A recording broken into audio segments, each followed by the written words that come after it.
Hello everyone, I'm Brian. Today I'm reacting to Kundali explained by Master Yogi in 10 minutes 3M. So I know everyone's been asking me to react to hopefully not the full length one, but the clips seems to be interesting. At least they're very direct and focused on something, but let's go ahead and get started with this one. They say podcasts are going to replace books. I don't know about that, but I do think TRS clips will assist your learning process.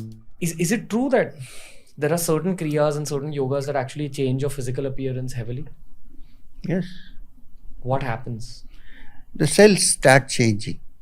The human cells begin to change. They get filled with more energy, which is normally not available to the human being.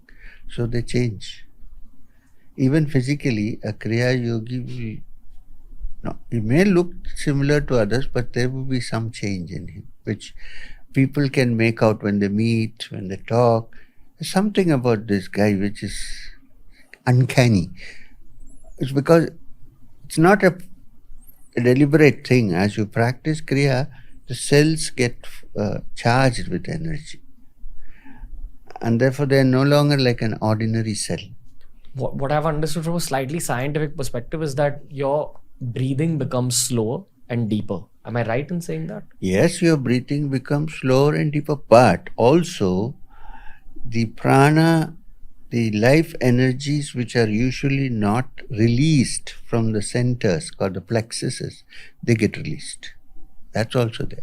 So your body holds energy in these packets. Yes. Which gets opened up. Opened up.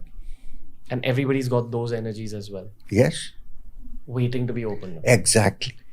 Which is why I will now ask you about what Kundalini is. I have never asked this on the show. And I know it was an area of interest when you were young, and it's been an area of interest throughout your life, of course. But if someone's never heard of the word Kundalini, I would love for you to explain it, sir. I avoid this word Kundalini because today it's a very exploited term. Every Tom, Dick and Harry is raising his Kundalini for $500 today. If you go onto the internet, that's not Kundalini, it's something else. I don't know what it is. Now, what is the meaning of the word Kundalini? Kundalini, Kula Kundali, it's called in the Tantras. Now, the Tantras have two sections. One is the Mantrayana section. It's dealing with mantras where Sri Vidya and so on comes. The Yoga Tantras are those which deal with this energy in the human body. Now, what does it mean? The entire energy of the universe, which is complete, Purna. Parashakti is the word used by the Shaktas. And it is feminine. Creative energy is always depicted as feminine. So this Parashakti, after having done all its work, in the human being, where does it operate? First, it operates as sex. The sex and Kundalini are interrelated. It is the same energy, but in a different way. So, Kundalini, you don't want to, as a Shakti,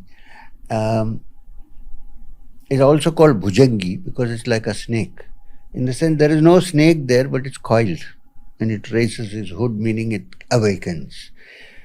This energy, through sex, creates another human being. It's a creative energy, right?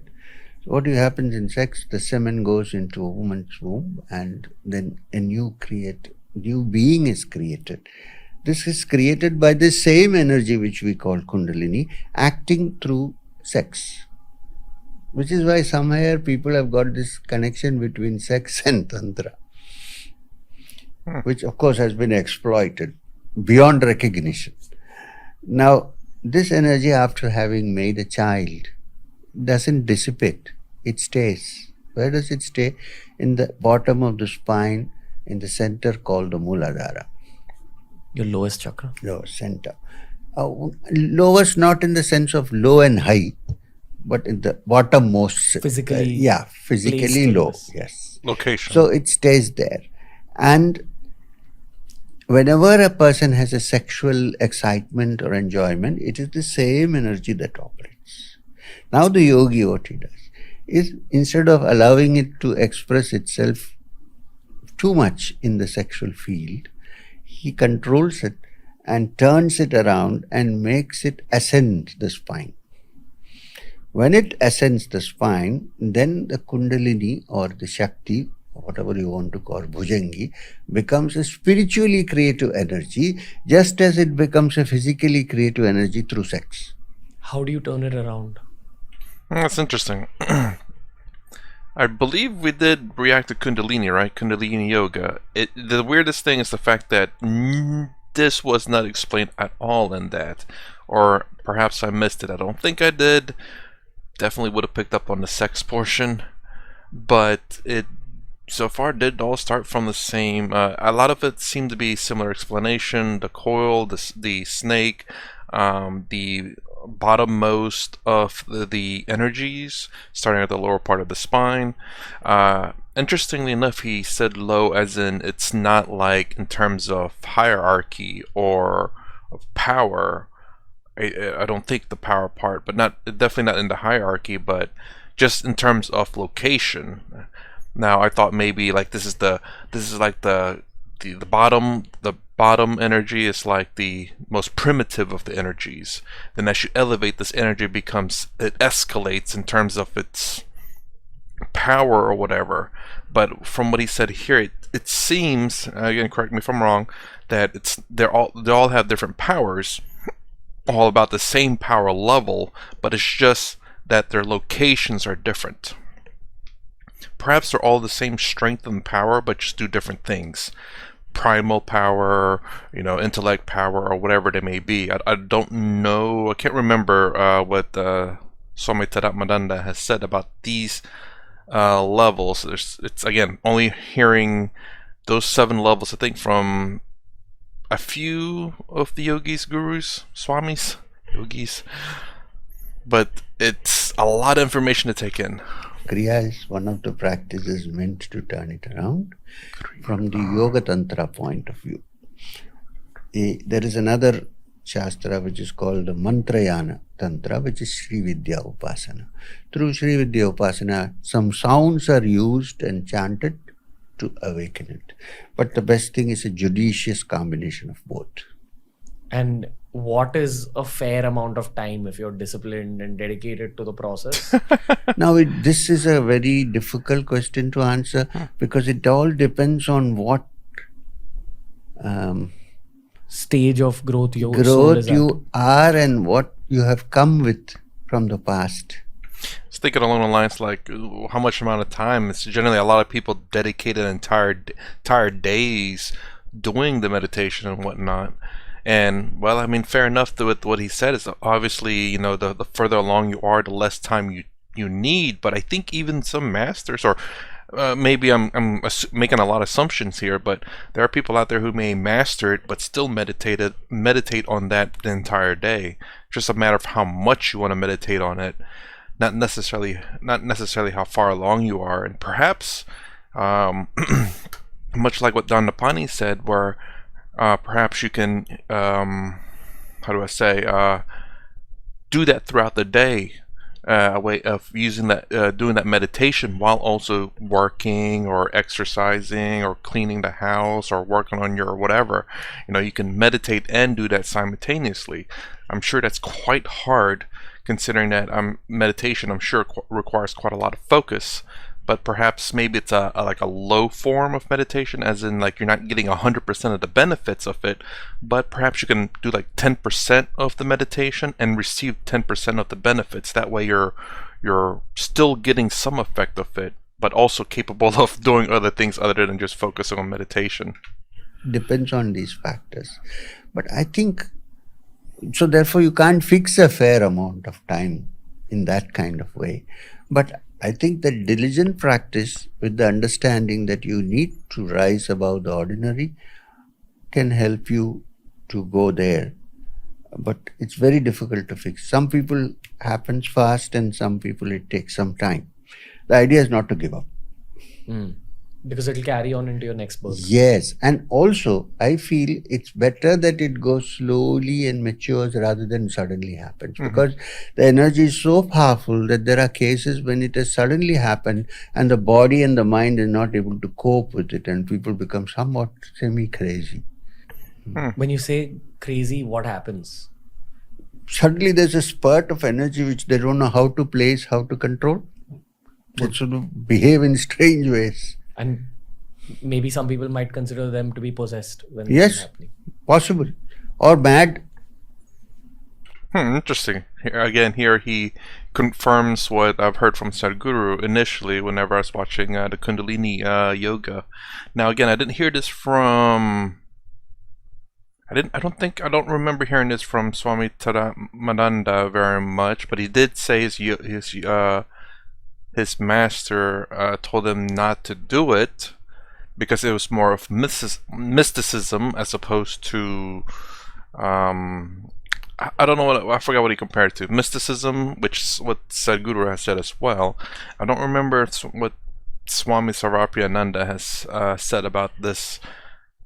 They're not actually mad.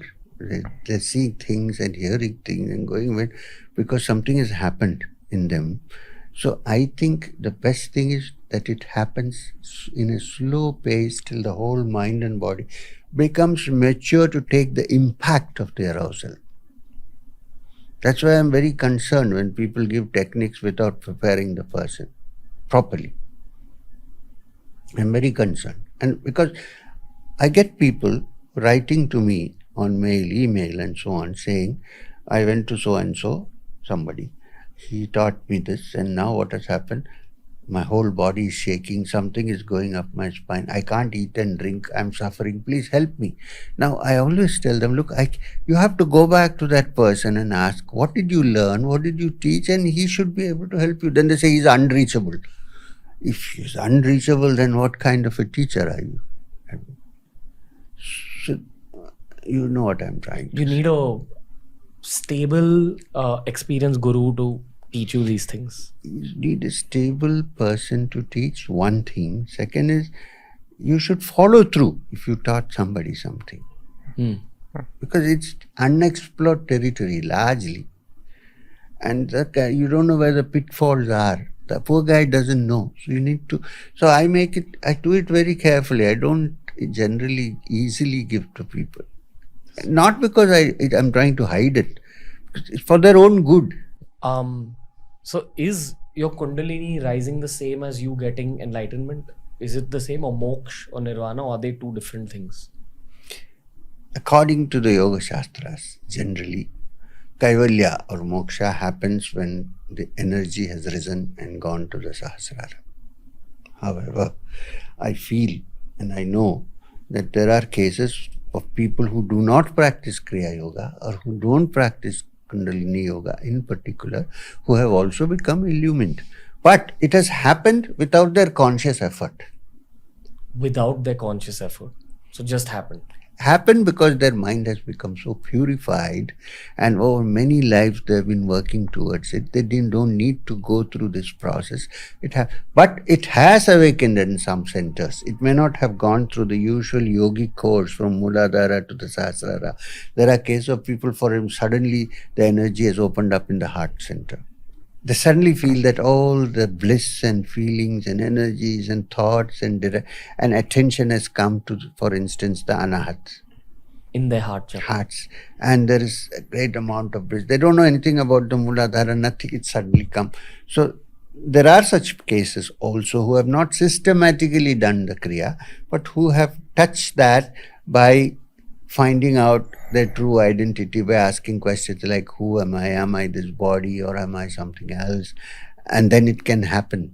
Thanks for watching. Make sure you check out the entire episode and also check out this playlist that we've curated just for you. Okay, that's for his channel. Obviously, he's definitely way more popular than I am. I don't know about doing the full episodes for them. I think the clips, very specific topics from the clips, I think would be good. But yeah, interestingly, it's kind of weird how he asked, like, has anyone else reached an enlightenment in other ways?